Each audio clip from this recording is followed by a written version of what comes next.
Утренний туман еще висел плотным белесым покрывалом над густыми лесами Вермонта, когда в тишину просыпающейся природы вторгся неестественный тревожный звук.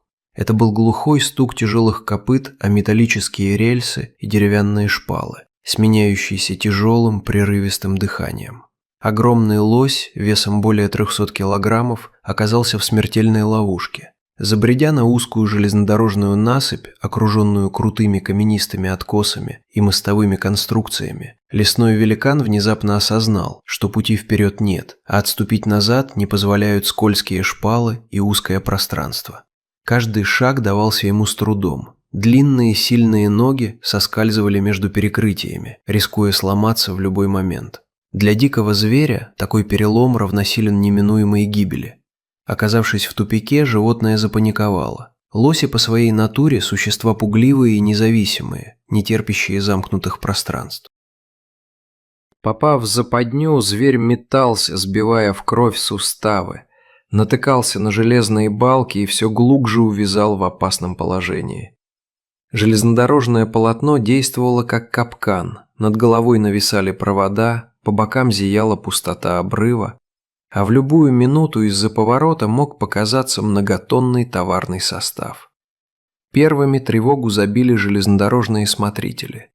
Диспетчеры незамедлительно остановили движение поездов на аварийном участке, но выигранное время не решало главной проблемы – как безопасно снять гиганта с высоты железнодорожного полотна. Любая неосторожная попытка приблизиться к зверю могла обернуться трагедией. Мощное, охваченное ужасом животное в состоянии стресса способно нанести смертельный удар копытом или, дернувшись от страха, сорваться вниз на острые камни. Сигнал о происшествии моментально поступил биологам службы охраны дикой природы. Специалисты понимали, времени на долгие раздумья нет. Нужно было действовать быстро, слаженно и предельно осторожно.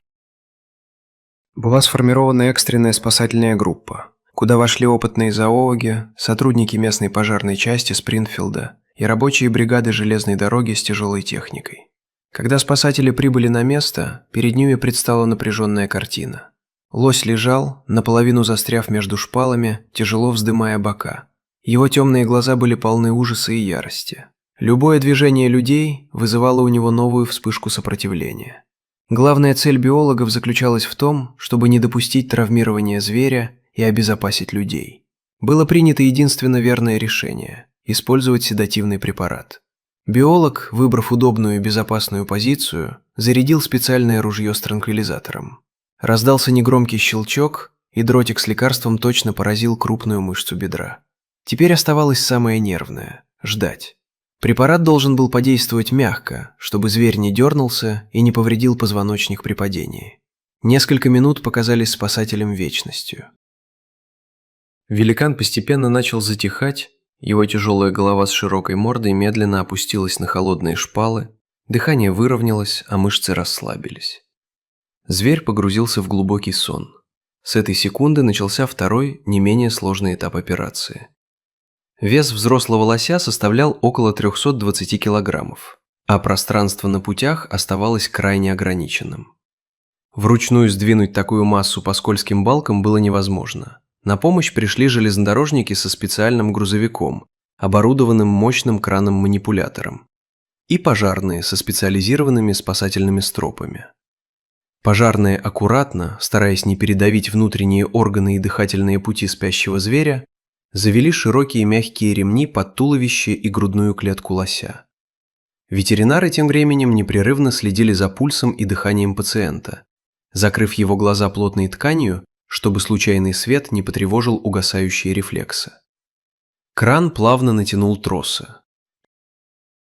Металлическая стрела со скрипом подняла массивное тело над железнодорожными путями. В воздухе висело звенящее напряжение. Малейший рывок троса или смещение строп могли привести к травме. Но техника работала с ювелирной точностью. Лося бережно переместили с путей на специально подготовленную платформу автомобиля, устланную брезентом и мягкими подстилками. Биологи знали базовое правило спасения диких зверей. Увозить животное слишком далеко от его привычного ареала обитания категорически нельзя, так как на незнакомой территории зверь испытает сильный стресс и не сможет найти пищу или воду. Поэтому было выбрано безопасное место на опушке леса, всего в нескольких сотнях метров от железной дороги, подальше от шума техники, крутых склонов и человеческих глаз. Грузовик аккуратно доставил спящего гиганта на мягкую поляну, окруженную молодыми березами и папоротником. Зверя бережно спустили на землю, уложили в естественную позу на живот, чтобы облегчить дыхание, и сняли поддерживающие ремни. Ветеринар ввел препарат антидот, нейтрализующий действие седативного средства. Наступил самый критический момент. Статистика подобных спасательных операций сурова.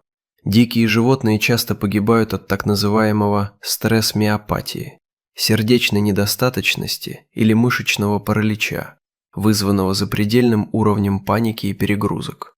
Никто из команды не отходил далеко, укрывшись за деревьями и затаив дыхание. Через несколько минут уши лося дрогнули. Он глубоко вздохнул, втягивая прохладный лесной воздух, пахнущий хвоей и сырой землей. Затем последовало первое неуверенное движение головой. Зверь медленно открыл глаза, пытаясь осознать, где он находится.